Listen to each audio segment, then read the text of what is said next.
Guys, welcome out to this channel. So 12th standard chemistry la so 6th chapter இருக்கிற first volume ல இருக்கிற 6th chapter which is solid state. இது physical chemistry உடைய first chapter கூட நம்ம எல்லாருக்குமே ஒரு கன்ஃபியூஷன் புக் இன்சைட் படிக்கிறதே பெரிய விஷயம். சாரி, புக் பேக் படிக்கிறதே பெரிய விஷயம். அதில் புக் இன்சைடு வேறையா அப்படிங்கிற ஒரு கொஷின் இருக்கும். அந்த புக் இன்சைடில் இந்தந்த கொஷின்ஸ் படித்தாலே போதும் அப்படிங்கிறது கெமிஸ்ட்ரியில் ரொம்ப ரொம்ப முக்கியமான விஷயம்.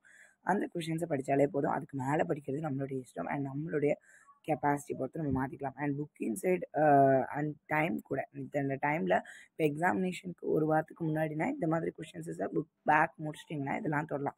ஓகே, புக் இன்சைடில் என்னென்ன கொஷின்ஸஸ் கண்டிப்பாக படிக்கணும் அப்படிங்கிறத வாங்க பார்க்கலாம்.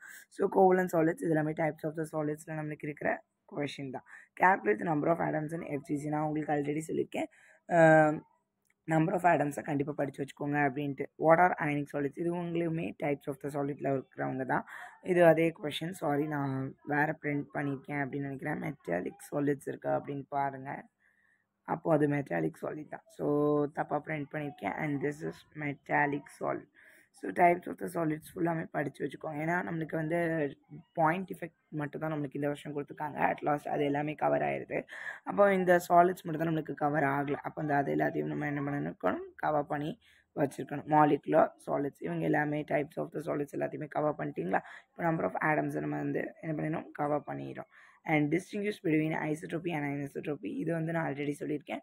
கிறிஸ்டலைன் சாலிட் அமோர்ஃபஸ் சாலிட்க்கு கீழே இருக்குது. ஐசோட்ரோபி பற்றி தான் அதிகப்படியாக கொடுத்துருப்பாங்க. அனிசோட்ரோபி கம்மியாக தான் இருக்கும். பிகாஸ் நம்மளுக்கு டிஃப்ரென்ஸ் இருக்கிறனால. If the number of the close pack இது வந்து ஆல்ரெடி கேட்ட கொஷின். இது வந்து உங்களுக்கு புக் இன்சைடில் க்ரியேட்டிவ் மாதிரி அப்படின்ட்டு சொல்லலாம். ஓகே, நெக்ஸ்ட் நம்மளுக்கு என்ன இருக்குது, Bragg's equation and packing efficiency. So crystal lattice அப்படிங்கிற கொஷினும் இதில் இருக்கும். அண்ட் இந்த 10 கொஷினை கண்டிப்பாக முடிச்சிட்டிங்களான்னு பாருங்கள். இந்த சாப்டர்லேருந்து புக் இன்சைட் எவ்வளோ வராது. புக் இன்சைட் வந்தாலும் நமக்கு கிராக் பண்ணணும் அப்படின்ட்டு இருந்ததுங்கன்னா இந்த கொஷின்ஸ் எல்லாமே கண்டிப்பாக படிங்க. அண்ட் ஈஸியான கொஷின்ஸும் கூட இதில் நம்ம திணறவே வேண்டாம். அண்ட் இந்த கொஷின்ஸ் எல்லாத்தையுமே கண்டிப்பாக முடிச்சுருங்க. அடுத்த வீடியோ உங்களுக்கு book inside question of solid ஸ்டேட்ஸில் அதிகப்படியாக இருக்கிற எல்லா புக் இன்சைடும் கவர் பண்ணுற மாதிரி ஒரு கவுண்டர் 1 அண்ட் கவுண்டர் 2 அப்படின்ட்டு நான் வீடியோ போடுறேன்.